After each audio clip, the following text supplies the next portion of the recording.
જોતાં જ મોઢામાં પાણી આવી જાય એવું પનીર કાજુનું શાક. તો ચાલો રેસીપી ચાલુ કરીએ. સૌથી પહેલાં 100 ગ્રામ પનીરને આવી રીતે નાના નાના પીસમાં કટ કરી લઈશું, જેથી કરીને આપણે ગ્રેવીવાળા શાકમાં પનીરના બટકા મોટા ન દેખાય.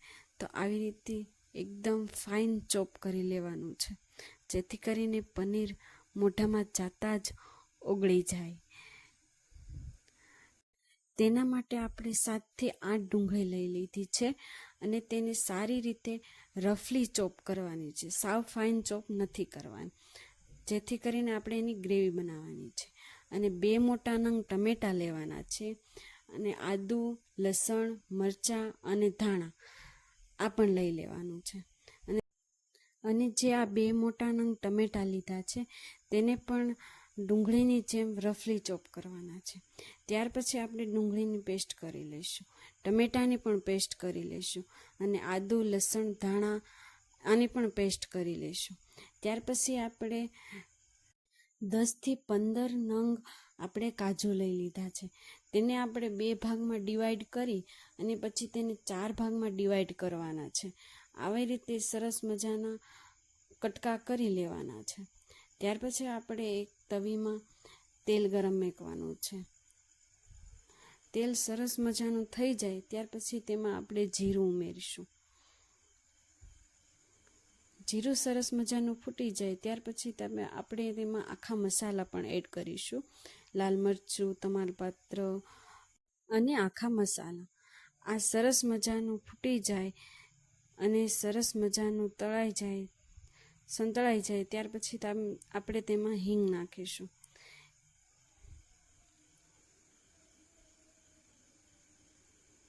ત્યાર પછી આપણે તેમાં ડુંગળીની જે ગ્રેવી કરેલી છે તે નાખી દઈશું.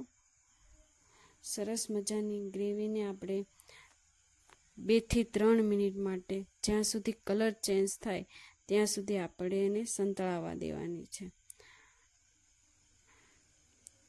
2 થી 3 મિનિટ થઈ જાય ત્યાર પછી આપણે તેમાં આદુ, લસણ, ધાણા, મરચાં અને જે આપણે પેસ્ટ કરી હતી એ હોતે તેમાં ઉમેરી દેવી અને સરસ મજાનું મિક્સ કરી લેવું. ત્યાર પછી ફરીથી આપણે તેને 1 મિનિટ માટે સંતળાવા દઈશું. સરસ રીતે મિક્સ કરી અને આપણે એને 1 મિનિટ માટે ફરીથી ઢાંકી અને સંતળાવા દઈશું. ત્યાર પછી આપણે એમાં જે ટમેટાની પેસ્ટ કરી હતી, જે ટમેટાની પ્યોરી કરી હતી એ પણ આપણે એમાં એડ કરી દઈશું અને ફરીથી આપણે તેને સરસ મજાનું મિક્સ કરી લઈશું. સરસ મજાનું મિક્સ થઈ જાય ત્યાર પછી આપણે તેને ફરીથી 1 મિનિટ માટે સંતળાવા દઈશું. સરસ મજાનું બધી ગ્રેવી થઈ જાય, મિક્સ થઈ જાય ત્યાર પછી આપણે તેમાં હળદર અને નમક નાખી અને ફરીથી આપણે તેને મિક્સ કરી લઈશું. સરસ મજાનું મિક્સ કરવાનું છે.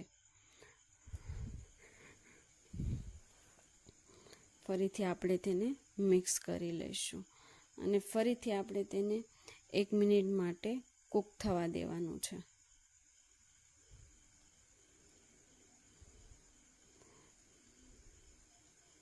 ફરીથી આપણે એને ઢાંકી અને 1 મિનિટ માટે કૂક થવા દઈશું. ત્યાર પછી જે માર્કેટમાં પનીરનો રેડીમેડ મસાલો મળે છે તેને આપણે 9 શેકા ગરમ પાણીમાં મિક્સ કરી અને ત્યાર પછી આ મિશ્રણમાં ઉમેરી દેવું અને સરસ મજાનું ફરીથી આપણે તેને મિક્સ કરી લેવું. એક વાતનું ખાસ ધ્યાન રાખવું કે ગેસની ફ્લેમ સ્લો ટુ મીડિયમ જ રાખવાની, બહુ હાઈ નહીં રાખવી. ત્યાર પછી આપણે તેમાં જેવી રીતનું આપણા ટેસ્ટ અકોર્ડિંગ આપણે લાલ મરચું એમાં એડ કરી દેવું. જો તીખું ખાતા હોય તો 3 ચમચી અને મોળું ખાતા હોય તો 2 ચમચી. આવી રીતનું માપ પ્રમાણે તમારા ટેસ્ટને અકોર્ડિંગ આપણે મરચું તેમાં એડ કરીશું. ત્યાર પછી આપણે તેને સરસ મજાનું આવી રીતે ફરીથી મિક્સ કરી લઈશું અને ફરીથી આપણે તેને 1 મિનિટ માટે, જ્યાં સુધી તેલ છૂટું ના પડી જાય ત્યાં સુધી આપણે ફરીથી એને કૂક થવા દઈશું.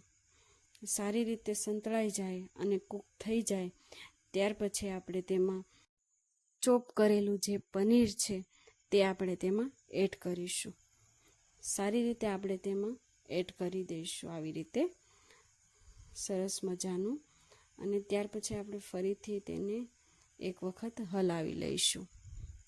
સરસ મજાનું આવી રીતે હલી જાય ત્યાર પછી આપણે તેમાં જે આપણે કાજુના બટકા કર્યા હતા અને તેને ગરમ પાણીમાં થોડીક વાર માટે પલાળી દીધા હતા તે પણ આપણે એમાં ઉમેરી દઈશું.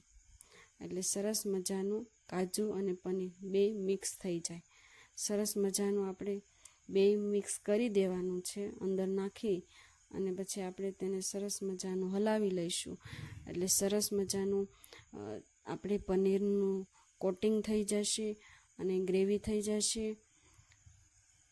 એટલે સરસ મજાનું પનીર આપણે મિક્સ થઈ જશે. કાજુ અને પનીર બંને મિક્સ થઈ જશે સારી રીતે. ત્યાર પછી આપણે તેમાં અડધો વાટકો જેટલું આપણે તેમાં પાણી એડ કરીશું. સરસ મજાનું આવી રીતનું તેલ છૂટું પડવા મળે એટલે એમાં અડધો વાટકો જેટલું આપણે પાણી એડ કરીશું. પાણી એડ કરી અને ફરીથી આપણે તેને હલાવી લઈશું. સરસ મજાનું આવી રીતે હલાવી અને આપણે તેને ફક્ત 1 જ મિનિટ માટે આપણે તેને ફરીથી ઢાંકી અને આ મિક્સ થવા દઈશું. સરસ મજાનું એક બોઇલ આવી જાય ત્યાં સુધી આપણે તેને ઢાંકી અને રહેવા દઈશું.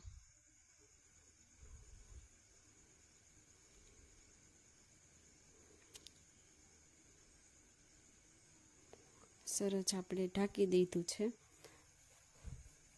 એક બોઇલ આવે તો હવે આપણે પનીરના શાકમાં બોઇલ આવી ગયું છે તો આપણે તેને જોઈ લઈશું.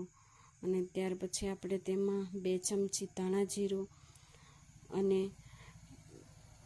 આખા ધાણા લીલા ધાણા આપણે તેમાં ઉપરથી સ્પ્રેડ કરીશું.